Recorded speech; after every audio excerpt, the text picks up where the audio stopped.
Ha habido, hay y habrá mañaneras. Bueno, vamos a iniciar la semana. Como siempre, nos va a informar Ricardo Sheffield sobre quién es quién en los precios de alimentos y de combustibles, y posteriormente vamos a informar sobre el avance del Tren Maya y sobre otras obras que se están llevando a cabo. Hoy es un día especial, 10 de abril. Hoy recordamos el asesinato del gran dirigente campesino Emiliano Zapata. Zapata es el iniciador del movimiento agrario en México. Él llamó primero a su pueblo, a Nenecuilco, en Ayala, a tomar las armas para enfrentar a la dictadura porfirista que protegía a los latifundistas, a los grandes hacendados. Es momento para recordar que en el porfiriato las haciendas invadían las tierras de los pueblos, porque suele siempre pensarse que los campesinos son los invasores. Y la revolución en esta vertiente agraria se inicia porque había un auge en la producción de caña de azúcar y las haciendas cañeras, pero también en las haciendas enequeneras de Yucatán, porque había un auge del enequén.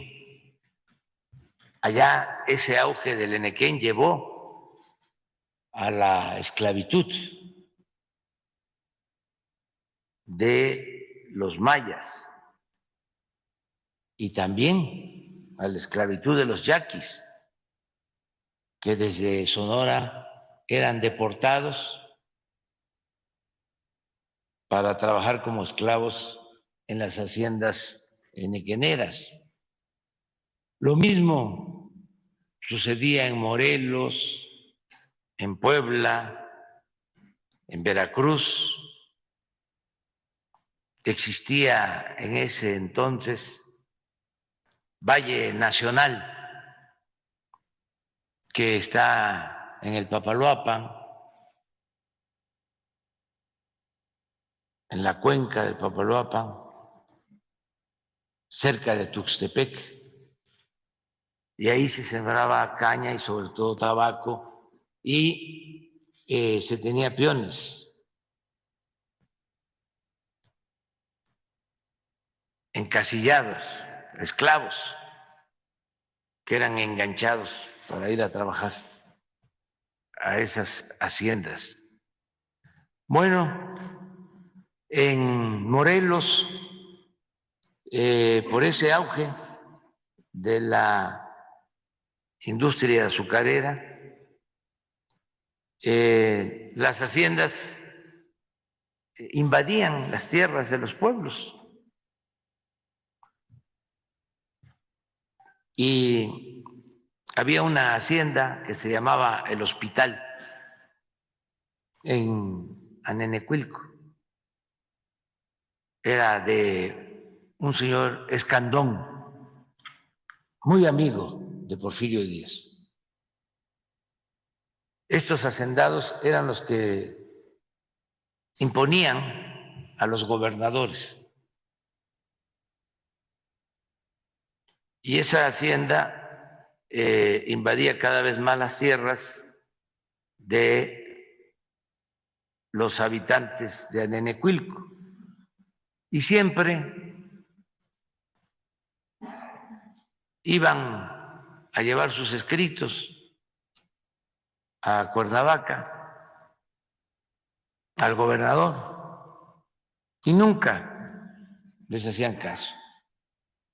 Y cada vez perdían más sus tierras que se las habían entregado, o mejor dicho, se las habían respetado desde tiempos inmemoriales, desde la época de la colonia, desde las leyes de India, tenían sus documentos, eran los dueños legítimos, legales de esas tierras. Entonces iban a pedir justicia y los gobernadores nunca los atendían. Hay la anécdota de que el gobernador de Morelos de ese entonces envió uno de esos escritos al hacendado, al señor Escandón, y la respuesta del hacendado al gobernador fue por demás prepotente. Le recomendó que le dijera a los de Anenecuilco que si querían sembrar, que lo hicieran en maceta.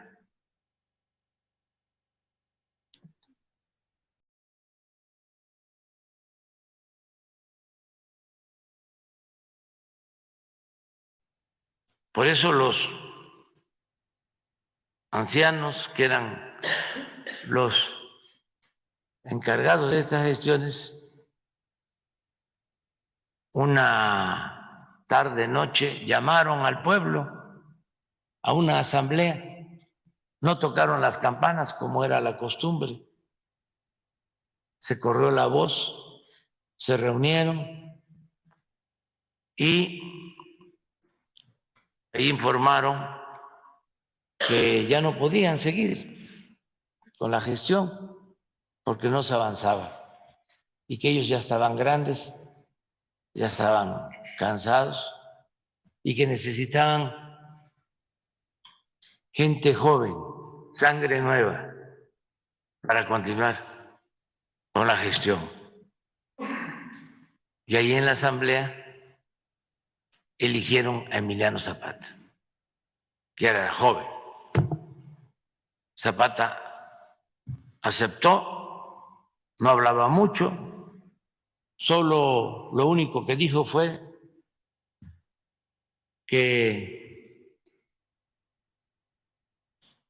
si lo iban a apoyar, había que,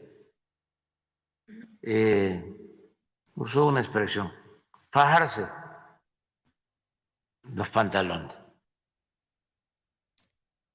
Y fue, creo que, una vez a Cuernavaca a hacer gestión y se dio cuenta que por esa vía no se iba a lograr nada.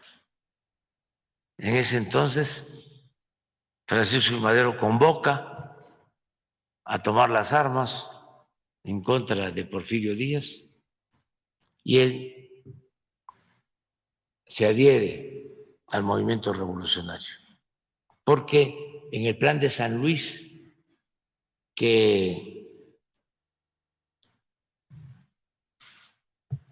proclama Francisco Madero en el artículo 3 se hablaba de que si triunfaba la revolución se iban a restituir las tierras a los pueblos, que los hacendados de manera arbitraria les habían quitado. Entonces, de conformidad con este artículo 3 del Plan de San Luis,